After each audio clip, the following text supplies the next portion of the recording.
Salut à tous, c'est Louis. Dans cette vidéo, on va commencer à prendre en main PenPot. On va donc s'intéresser à l'interface, essayer de comprendre où se trouvent les différentes choses dans PenPot une fois qu'on a commencé un projet. Et après, on verra comment créer des objets et les prendre en main. Alors là, j'ai ouvert un fichier. Donc dans la vidéo précédente, on a vu comment le renommer ici en haut à gauche. Et quand on a un fichier, on voit qu'on a plusieurs espaces de travail.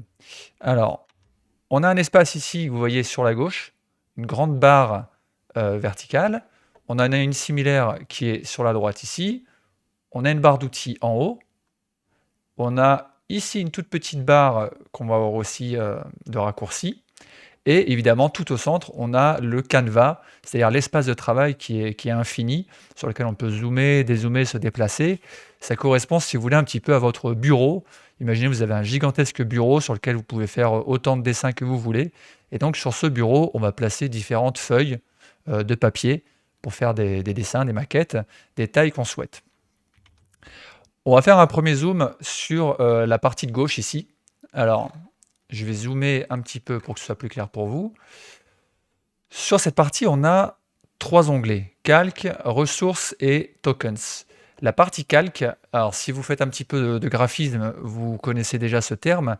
Les calques, ce sont du coup les feuilles, si vous voulez, de travail que vous avez sur votre bureau. On a en fait sur cet onglet 2 choses. On a les pages qui sont ici. Donc pour l'instant, j'ai une seule page qui s'appelle objectif. Et sur cette page objectif, je vais avoir plusieurs objets. Là, on voit que j'ai un premier objet qui en fait contient plusieurs objets. On verra plus tard comment ça s'appelle et comment on crée ce genre de disposition. On a ensuite un onglet ressources.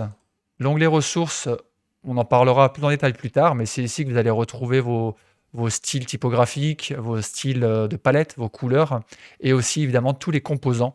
Donc les composants, ce sont des objets réutilisables et modelables, configurables pour différentes utilisations. Donc on fera des vidéos là-dessus parce que c'est une fonctionnalité très puissante. Et on a la partie tokens. Les tokens, c'est aussi une fonctionnalité assez poussée de PenPot qui vous permet de faire des designs maintenables et sur lesquels vous avez le contrôle. Et ça, on en parlera aussi plus tard. Pour l'instant, on va se contenter des choses assez simples. On revient un peu en arrière. Sur la partie à droite ici, vous avez une autre colonne avec 3 onglets, conception, prototype et inspecter. Conception, c'est quoi? Si je sélectionne sur mon canevas un objet, n'importe lequel, vous voyez que tout de suite ça prend vie, j'ai plein d'options qui apparaissent, qui peuvent peut-être faire peur au premier abord, mais on va prendre le temps de les découvrir et de comprendre comment bien les utiliser ensemble. Et du coup, c'est ce qui permet en fait de contrôler les paramètres des différents objets que j'ai sur mon canevas, dans mes feuilles. La partie prototype, ça viendra plus tard, c'est quand vous voulez, c'est optionnel, si vous voulez créer des prototypes à partir de vos maquettes, c'est-à-dire faire des interactions, comme par exemple des clics, histoire de simuler la navigation. Si vous créez par exemple une page web, plusieurs pages web, vous allez créer un menu et vous allez faire en sorte qu'en cliquant, on se balade d'une page à l'autre entre vos différentes pages que vous avez créées. C'est ce qu'on appelle faire un prototype. Ça, on verra aussi plus tard comment l'utiliser. Et la partie inspecter, c'est simplement, c'est plutôt avancé, c'est ce qui permet en fait de voir vraiment le code qui est créé, c'est-à-dire tous les designs que vous faites. Il n'y a pas de zone d'ombre, de flou entre le design et comment on doit après l'intégrer, le développer pour un site web par exemple. Tout le code est là, inspectable pour n'importe quel objet. Donc ça, on le verra aussi un peu en détail un peu plus tard. Vous avez des petites icônes qui sont aussi en haut ici. Pardon. Vous avez donc le zoom.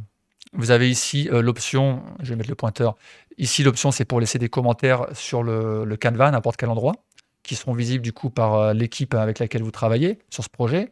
Là c'est l'historique pour revenir en arrière, une option de partage aussi pour partager vos projets. Et là la flèche c'est pour démarrer les prototypes, donc si vous en faites. Ok, ensuite on a ici une barre d'outils en haut. Et bien, en fait c'est cette barre d'outils qui nous permet simplement de créer des objets. On a différents types d'objets, on va voir dans un instant lesquels et comment bien les créer. En bas, je termine avec ça, vous avez une petite barre ici, avec une goutte et la lettre T. Et en fait, c'est ce qui correspond, la goutte, c'est vos palettes de couleurs.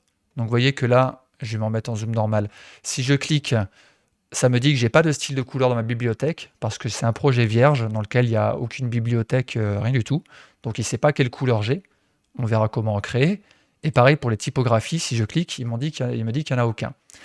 C'est un raccourci qui vous permet rapidement, quand vous faites un texte, d'assigner le style typographique, titre 1, titre 2, etc. Pareil pour les couleurs, ça vous permet d'assigner des couleurs. Et évidemment, si vous changez plus tard ces couleurs dans votre bibliothèque, ça les changera partout. Donc c'est vraiment une base du design, de la maintenabilité du design. C'est bien d'utiliser des variables. Et là, du coup, ça nous permet de faire ça. On verra qu'on peut quand même le faire avec des tokens, mais ce sera pour plus tard. Avant de vous montrer les objets, un petit point intéressant avec Penpot, c'est que si vous voulez faire de la place sur votre canevas, vous pouvez tout à fait, vous voyez ici, si je clique, je remballe la partie typographie, et si je clique ici sur la petite ligne, sur le bord, ça remballe complètement cet onglet, que je peux à tout moment rappeler en cliquant dessus. Pareil avec la barre d'outils du haut, vous pouvez, si vous voulez la minimiser, et vous pouvez même minimiser la barre latérale à gauche, avec la flèche qui est ici, sous l'onglet Penpot. Si vous cliquez, ça va la faire disparaître. Vous vous retrouvez avec un très grand canevas, un très grand espace de travail, où vous allez juste avoir cette barre qui est permanente, parce que comme j'ai dit, c'est là que vous allez pouvoir peaufiner tous les réglages pour chaque objet. Donc a priori, vous allez l'utiliser très souvent. Maintenant que cette introduction de l'interface des zones est faite, on va voir comment créer différents objets. Alors ce qu'on va faire, c'est qu'on va créer une page. Vous voyez ici, j'ai une première page, on va en créer une nouvelle. Je clique. Vous avez une page qui s'appelle page 1 par défaut. On va la renommer, on va appeler ça bac à sable. Donc là, prenez vraiment l'habitude de renommer à chaque fois vos pages et vos objets quand vous les créez au fur et à mesure. Ça vous permet de vous y retrouver, mais aussi si vous travaillez en équipe, de savoir comment retrouver les choses. Dans ce bac à sable, on va créer une première feuille. Donc c'est une feuille qui va permettre de mettre des objets. Et vous pouvez tout à fait mettre des objets ici sur le bureau à plat, comme vous le feriez sur un bureau. C'est pas conseillé de dessiner sur son bureau. Et c'est pour ça que c'est important de créer des feuilles qui permettent aussi du coup d'après de faire des prototypes. Ces feuilles, c'est ce qui va simuler par exemple une application pour votre smartphone, une page web, etc., un format tablette. Donc c'est des feuilles qui vont être à différentes tailles selon le projet sur lequel vous travaillez. Et c'est le premier outil qu'on a ici, qui est l'outil plan de travail. Donc à chaque fois que vous avez le raccourci entre parenthèses qui s'indique quand vous survolez, donc c'est B pour board en anglais, et quand vous le survolez, vous pouvez ici créer une feuille de la taille que vous voulez. Alors ce que je vous recommande, c'est d'en créer une. Moi je vais la renommer tout de suite. On va appeler ça voilà, test, peu importe. Et quand vous avez sélectionné cette feuille, simplement en cliquant ici sur son nom, vous voyez que les bords deviennent violets quand je le survole. Si vous allez sur la partie à droite ici, vous avez une partie qui s'appelle taille prédéfinie, juste là. Quand vous ouvrez ce menu, si vous descendez, vous voyez, on a toute une série de formats qui sont déjà préenregistrés dans Penpot. Là, on voit par exemple Facebook Profile, LinkedIn Cover, si vous voulez faire une couverture pour votre page LinkedIn, etc. Blue Sky, YouTube Banner, etc. Nous, on va rester dans le domaine du web, par exemple. On va prendre web et on va prendre 1920. Donc la largeur assez standard d'écran d'ordinateur, 1920 pixels. Comment j'ai fait là pour zoomer, dézoomer? Alors si vous n'êtes pas habitué avec les raccourcis, si vous manez la touche CTRL sur votre clavier et avec la molette de la souris, vous allez pouvoir zoomer et dézoomer à volonté. Si vous maintenez la touche majuscule, Shift enfoncé, avec la molette, vous allez pouvoir vous déplacer de gauche à droite. Et si vous ne maintenez rien et vous faites la molette, vous défilez du haut vers le bas comme vous le feriez sur une page web. Ok, donc là on a créé notre page. Maintenant on va créer certains objets qu'on va insérer sur notre page web. Donc on va aller dans l'ordre. Le premier objet qui s'appelle rectangle ici, que je peux appeler avec le raccourci R sur mon clavier, me permet du coup de faire un rectangle. Et si vous voulez que ce soit un carré, vous allez maintenir la touche Shift majuscule enfoncée et ça va automatiquement dessiner un carré comme vous le souhaitez. Je ne vais pas entrer dans cette vidéo dans les détails de comment paramétrer ce carré, changer sa couleur, etc. On le verra plus tard, mais évidemment, on peut tout faire ici sur le côté. Si je veux faire un cercle ou une ellipse, c'est l'outil d'après. Et de la même façon qu'avec le rectangle, je peux créer un carré en maintenant majuscule. Si je maintiens majuscule, ça me permet de créer un cercle parfait rapidement. Ensuite, on a la lettre T, qui est donc pour le texte. Je vais cliquer n'importe où sur mon canevas, ici, sur ma feuille. Et si je commence à taper, voici mon texte. Ça tape du texte, évidemment. Je vais zoomer pour que vous le voyez. Par défaut, ça va utiliser la taille qui est là sur mon projet, c'est 14. Donc ça prend une taille assez petite si vous êtes dézoomé, évidemment, mais après vous allez pouvoir le paramétrer, évidemment. Vous pouvez aussi, quand vous créez du texte, créer une zone de texte, voilà, et ça va forcer cette zone à garder cette taille-là, peu importe le texte qu'il y a dedans. C'est pas forcément une fonction qu'on utilise souvent. En général, on veut que justement la zone de texte s'adapte au texte qu'il y a dedans, mais c'est possible de forcer un texte à cette taille-là.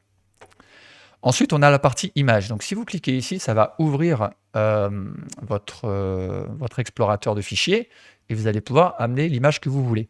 Mais vous pouvez aussi faire un cliquer glisser ou vous pouvez faire un copier-coller. Par exemple, là, je vais copier une image que j'ai dans une autre page de navigateur. Et si je fais CTRL-C, CTRL-V, je vais pouvoir du coup comme ça ramener ma photo directement dans mon plan de travail. Hop, je peux la redimensionner comme ceci avec les flèches. Ensuite, on a des outils ici, les deux qui suivent, que vous voyez juste là. On a le crayon et l'outil chemin, PAF. C'est des outils un peu pour faire du travail vectoriel. Ça permet le crayon de faire à main levée voilà, un tracé de crayon. Vous allez pouvoir bien sûr configurer la couleur, l'épaisseur, etc. Tandis que cet outil, c'est pour tracer des formes. Donc si je fais plusieurs points, on voit que je peux tracer un polygone. Si je maintiens le clic enfoncé, je peux, entre chaque trait, donner une courbure comme ça, que je pourrais aussi paramétrer après, etc. Quand j'ai terminé, je peux faire échappe. Et j'ai un objet qui est apparu ici, que je peux aussi manipuler, redimensionner ou déplacer sur mon plan de travail. Je vais fermer ça. Les outils vectoriels, les deux derniers que j'ai montrés, en général, moi je les utilise pas parce que j'en ai pas vraiment l'utilité. Pour faire du dessin vectoriel, retoucher des images vectorielles, je préfère utiliser un logiciel dédié comme Inkscape. Mais Penpot permet très bien de gérer ça, puisqu'il travaille de base avec du format SVG, donc natif, pour faire du vectoriel. Du coup, vous pouvez tout à fait faire des retouches ou créer des images vectorielles comme ça dans Penpot en utilisant ces outils comme vous le souhaitez. La dernière icône qu'on a là, c'est l'icône plugin. Donc pour les extensions, c'est donc des outils, des fonctionnalités additionnelles qu'on va pouvoir rajouter dans notre projet. On verra comment en utiliser certaines. Je vais pas en parler tout de suite. Voilà, je vais terminer là cette vidéo pour que ce soit court. Et dans la vidéo d'après, on va voir comment positionner, aligner tous ces objets.